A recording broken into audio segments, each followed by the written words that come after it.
You made this? Feeling good, got some weed up in my wood, chasing dreams just like I should, letting go because I could. Used to have my... Welcome back to another episode of JK Philly. Today we got From Half Court with the Detroit Pistons. How you doing, man? Hey, what's going on, man? Thanks for having me. Thanks for coming on. So I gave you a little bit of the rundown of, what we're going to really get into for today.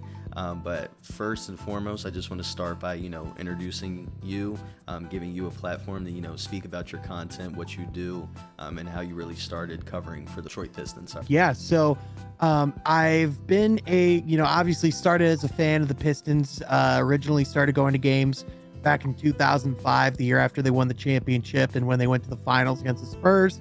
And it kind of just stemmed eventually into 2021, starting a podcast, which eventually I've been able to, for the last 2 seasons now, be credentialed with the Pistons. So cover, all things Pistons. I love to talk NBA as well, Right. But mainly dive into, day-to-day Pistons news coverage, big picture things. So yeah, we talk all sorts of stuff on the podcast, have a lot of guests, focus on a lot of things within the community. And as you've probably seen from the outside looking in, it's been a roller coaster of a few years for the Pistons. So it's been a real interesting team to talk about, to say the least. Yeah, 100%. I was doing a little bit of research, and of course I know the backstory of the Pistons in terms of like drafting and stuff like that. And for 3-4 years in a row, getting the 5th pick in a row, 5th overall pick. But it's definitely a little bit interesting with the Pistons, but glad that they're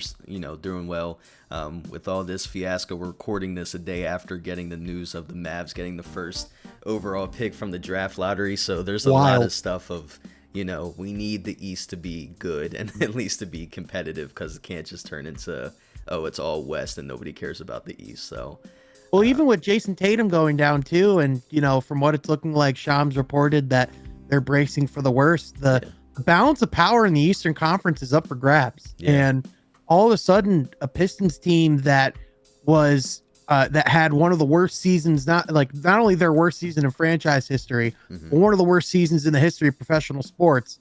Now, all of a sudden, with a new coach, with a new front office, with support around their number 1 overall pick, they could be one of those teams that could be ready to potentially be at the top of that power balance in the Eastern Conference for years to come. Yeah, and I'm glad that you said that, because that basically moves us into my first real question that I had from you. So, like you said, you alluded to the season from past of the 14 and 68 season. Of course, you made this year getting into the first round of playoffs, competing with the Knicks, of course, in that first round, eventually losing, obviously. But starting from the very beginning of the Detroit Pistons year, you draft a guy in Ron Holland, of course. You pick up some guys like Malik Beasley, of course. You got Tobias Harris for a little bit. Even B-Ball Paul Reed. I think he's been on the team for a little bit as well now too. But just all these new acquisitions that you guys been getting. Of course, Dennis Schroeder later in the year, but in the beginning of the season, coming back from we're trying to reset from that last season. It's a new season. Cade's back. What can we really do? What were your initial thoughts in the beginning of the season of just were you hopeful because everybody was back and you were excited for the new acquisitions, or where are you really coming from? Yeah, it's really interesting when you're going from a season where you've lost 28 games in a row to what your expectations should be for that team, right? A lot of us in the Pistons sphere, some of the debates we were having was, is 30 wins a successful season? Because it's on one hand, that's more than doubling your win total, right? But on the other hand, it's well, are we really setting the bar at 30 wins? This is, the Detroit Pistons at one time, they've been one of the, most proud franchises in the history of the league. They have 3 titles in the 2000s. The era I grew up with, making it to the Eastern Conference Finals wasn't just an occasion. It was the standard. And, so going from that to, is 25 wins a good season? It was a really interesting conversation. I think we all knew that if Cade Cunningham had some shooting around him, that he could really make some noise. Anyone that watched, a solid sample size of Pistons basketball knew that Cade Cunningham was not the problem at all in Detroit. Far from it. If anything, the supporting cast around him, or lack thereof, was truly just atrocious. Half of the roster that the Pistons had in that 14-win season either was in the G League or not even sniffing the league.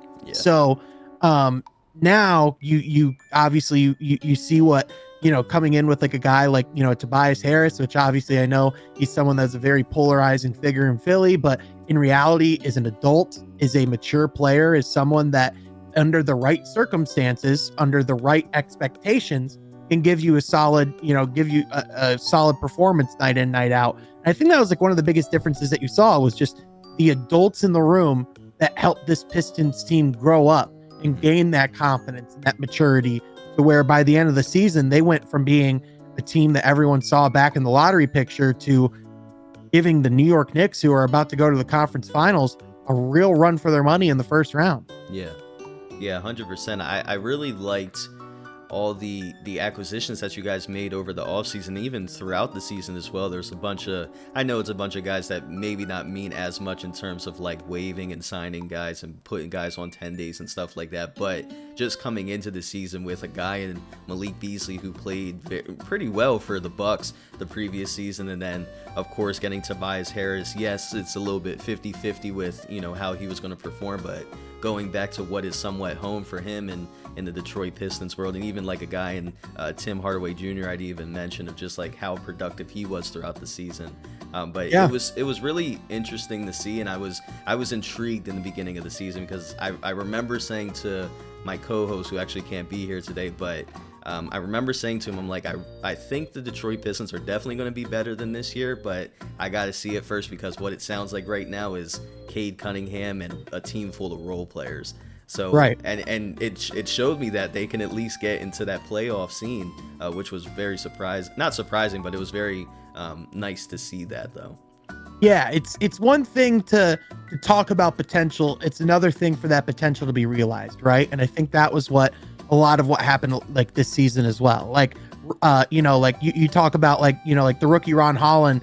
I think one of the things that was great for him was for the first time in years, the Pistons didn't have to come in and have a rookie be one of their key contributors or one of their guys that they had to lean on right away. Yeah. Right. Like, like they, when Cade Cunningham came in, he had to bear the load of the offense. Mm-hmm. When Jaden Ivey came in, Cade Cunningham was out for the year, so he had to bear the load of the offense. And then Asar Thompson, welcome to the league. You have to guard the other team's best scorer each and every night as a rookie. Right. And, I think you saw like with Asar coming back from the blood clot issues in the limited minutes that he was able to play, just the damage that he was able to, to really cause on the defensive end and just really make, opposing scorers' lives a living hell. Mm-hmm. Jalen Brunson called out and talked about how good Asar Thompson was after that first round series. And I think he's probably the guy that gave Brunson the most fits of anyone in the playoffs thus far, which is saying a lot because he's generally getting your best defender,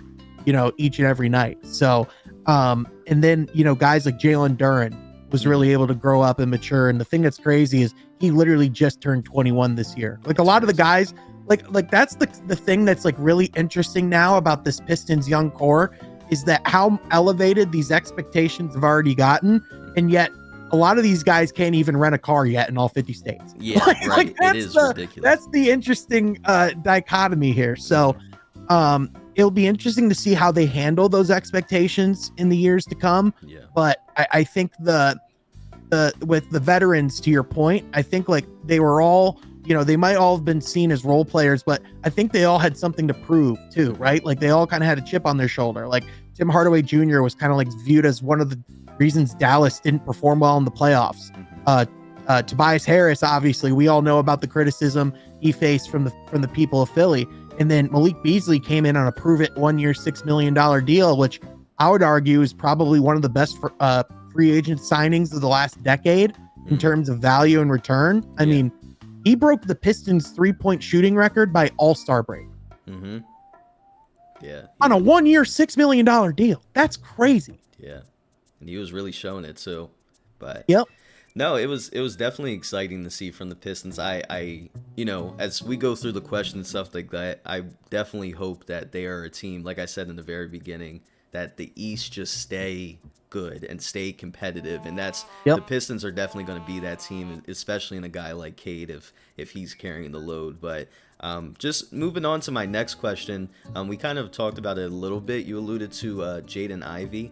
Obviously, I went to a couple of Sixers games in the beginning of the year, going to a couple of Pistons games as well, like playing against the Sixers. And Jaden Ivey was really a guy that stood out to me. I like to pick a random guy on the team sometimes when I'm talking to people, and just, get their point of view. Like we just talked with the Magic, I'm talking about Cole Anthony, just a random guy that I wanted to know about. But I want to know your thoughts about Jaden Ivey, because of course he went out earlier this year with an injury. So just for his future and the future with the team and how they perform this year, how does he fit in? Yeah, I think one of the most interesting questions about what this Pistons season could have been is, what if Jaden Ivey didn't break his leg? Yeah. Because before then, he was having the best season of his career. He was shooting, like the questions with Jaden Ivey when he came into the league were, could he stretch, could he shoot from beyond the arc at a high level, or even at an NBA level? Well, he was shooting 40% from three on 5 attempts a game. So I think we can cross that one off the list. The other thing was, can he defend at an NBA level? Because he was just not a good defensive player coming in. And he was showing real strides on that end too. The record wasn't great at the beginning of the year, but once Asar Thompson came into the lineup was really when the Pistons record turned around and when they really took that surge and that leap. So we really didn't get to see a whole lot of Asar Thompson and Jaden Ivey and Cade Cunningham together. We really only got about a month sample size of that. And so the thing that stood out to me about Jaden Ivey is he's had 3 different coaches. He's had 2 different executives. And the thing that you will hear from each and every one of them, almost unprompted, is if anything, the guy works too hard. If anything, they have to send him home from the gym because he's in there all the time. Like he is insanely teachable. His mom is Niele Ivey, the head coach of Notre Dame women's basketball. So he comes from a basketball family. He his father, actually it was his grandfather, played for the Detroit Lions at one point. So he comes from a lineage of athletes, and the Detroit ties were real. I mean, his mom played for the Detroit Shock. And so the thing that that really stands out with Ivey is just the progress that he's made from day one to now, and just the progressions in his game. And he is insanely coachable. He works extremely hard, and again, he's extremely young too. And I'm sure you've noticed this too when you watch Jaden Ivey play. It is a very short list of guys in the league that are as fast as Jaden Ivey. Like, it is probably on a single hand. He is one of the fastest players in the game today. And the thing that's kind of a relief about the injury that he had is that it's probably the best possible broken leg that you can have, where it doesn't really have any significant impact on structurally on how it heals. Like, he should be 100% Jaden Ivey good to go next season. Yeah. So when you watch that Pistons Knicks series, what they really missed when the game slowed down, and when half court offense was really the key to winning those games, is another guy who can create his own shot, another guy who can wreak havoc and take pressure off of a Cade Cunningham. And I think the bet for the Pistons, if they don't go and make a big move this offseason, which I know people in Detroit are talking about wanting to go do, but you could potentially have that solution in-house if you get Jaden Ivey healthy next season. A lot of comparisons that that people make to Jaden Ivey is kind of like a young Russell Westbrook. And I definitely see that too. But I think the difference is that he's a better shooter at this age than Russell Westbrook is. And obviously some of that's because of the way that the league is has evolved, right? But I'm not saying he's going to be a Russell Westbrook caliber player, but it's like being an all-star is certainly not something that's off the table for a Jaden Ivey. And if he has that runway to really, develop that chemistry and play alongside Cade, because that's the other piece. Cade missed the majority of Ivey's first season. He played only 12 of those 82 games. Yeah. The second season, they really only had 30 games together before Ivey went out with his injury. So I think the reason why it's going to be imperative for Trajan Langdon to allow this team to develop is these guys just haven't even played that well, haven't played that much together yet, and they've already done a lot this season. So, I just there's probably few guys I'm more intrigued about in the league, let alone on the Pistons, than Jaden Ivey as far as his trajectory, because he has everything you want from from an intangibles perspective, a character perspective, but also the physical attributes that go with it. Right. Yeah, he definitely seems special. Like some of those games that I went to, and I don't even know if it was a game that Cade was sitting out or what the situation was, but just I'm like, man, why is, of course the Sixers suck this season, so that's why. But I'm like, man, why is Jaden Ivey cooking us right now? So he definitely seems like a special player. I would love to see how they pair for a whole season. And you basically alluded again to what I wanted to talk about next. My bad, man. It's great. It makes the conversation flow. I don't hate it at all. Perfect. Because some people go in one complete direction, and I'm like, hold up, let's go this way now. So I don't want to take you off your horse, but yeah, definitely alluding to that next topic of how that series went against the New York Knicks. Of course, you gave your perspective of what if Jaden Ivey was in that, but just give me your key takeaways from all the games or as a whole for the series, and just what you take away from it. Yeah, so I think the biggest benefit to the Pistons, no matter what the outcome was for this playoff series, was there's no better evaluation for an executive or for a front office than playoff basketball, the pressure cooker that is playoff basketball, right? Because you can see exactly how your team evolves from game one versus the end of the series. And I think when you look at like where the Pistons really thrived, like they, the physicality that they brought, the grittiness, the toughness, whenever they did go down in double-digit leads, they were always able to like fight their way back in games.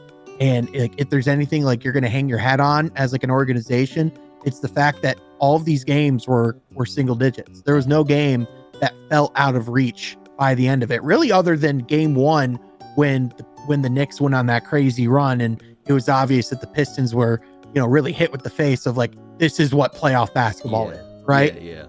So I think the thing that you could really see from game one to game six was just how much that team really grew, but also tangibly how much they had to grow to really, like close out, like the difference between winning and losing that series, right? Like a Cade Cunningham, he had one of the best debuts for a postseason player ever at his age. Like the only players to average 25, 8, and 8 in their first 5 playoff games are him, Luka, and Oscar Robertson. Head of list. And he's doing that like to do that at that age is crazy. And so I have no doubts about his ability in the future, but I think where you really saw like his areas of growth is obviously the conditioning and the physical toll that it takes to get through a playoff series, especially when you have that type of workload. They talked about it after the season is, all right, you have to get into playoff shape. It's one thing to condition yourselves for game 62. It's another thing to condition yourselves to play through the middle of May and through the beginning of June. Right. So I think that's one major thing. The other thing is just clutch shot making in those, just being able to like match up against those types of players in the final minutes. Like that's where Jalen Brunson differentiated himself, right? Like I think him and Cade were probably the two best players in the series, but where Brunson shined and where he really separated of like why he's the better player today is because he made the big shots when they needed them the most. Right. And listen, I think if you're the Pistons, I don't think you have a whole lot to hang your hat on, because if a controversial call in game 4 goes a different way, that's a 7-game series. Yeah. Right. And at that point, who knows what happens, because the Pistons already were after that series 4-1 in the Garden this season.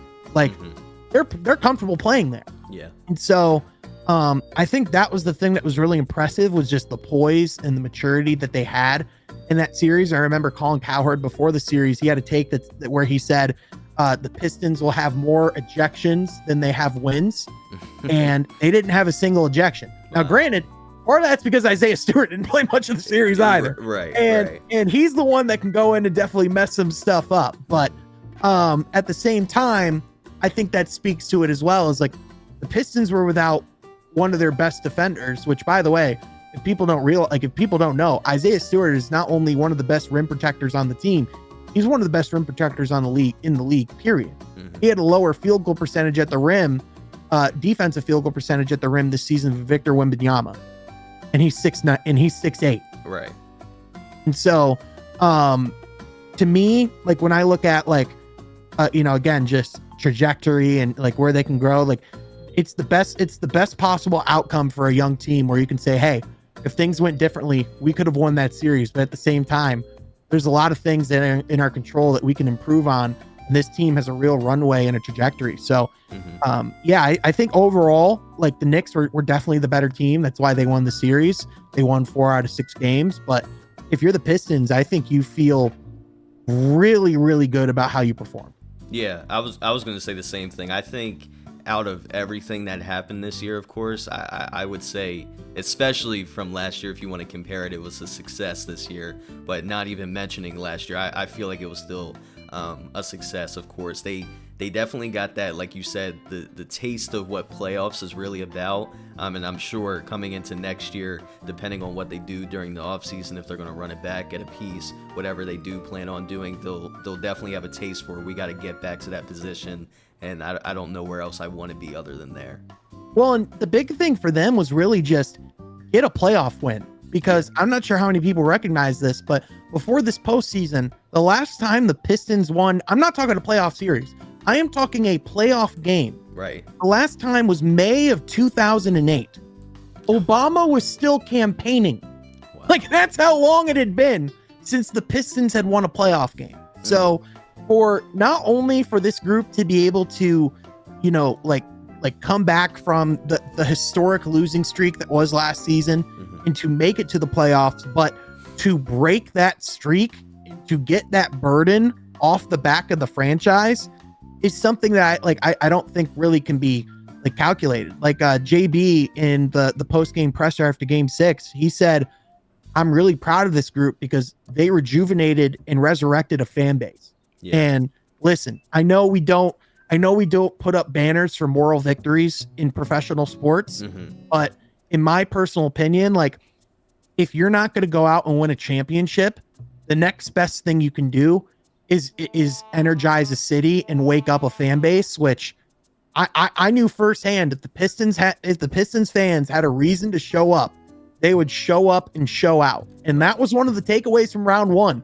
was how crazy the fans were in that building. And I can tell you firsthand, my ears were aching the next day after some of these games because it got that loud. I believe it. Yeah. It was crazy.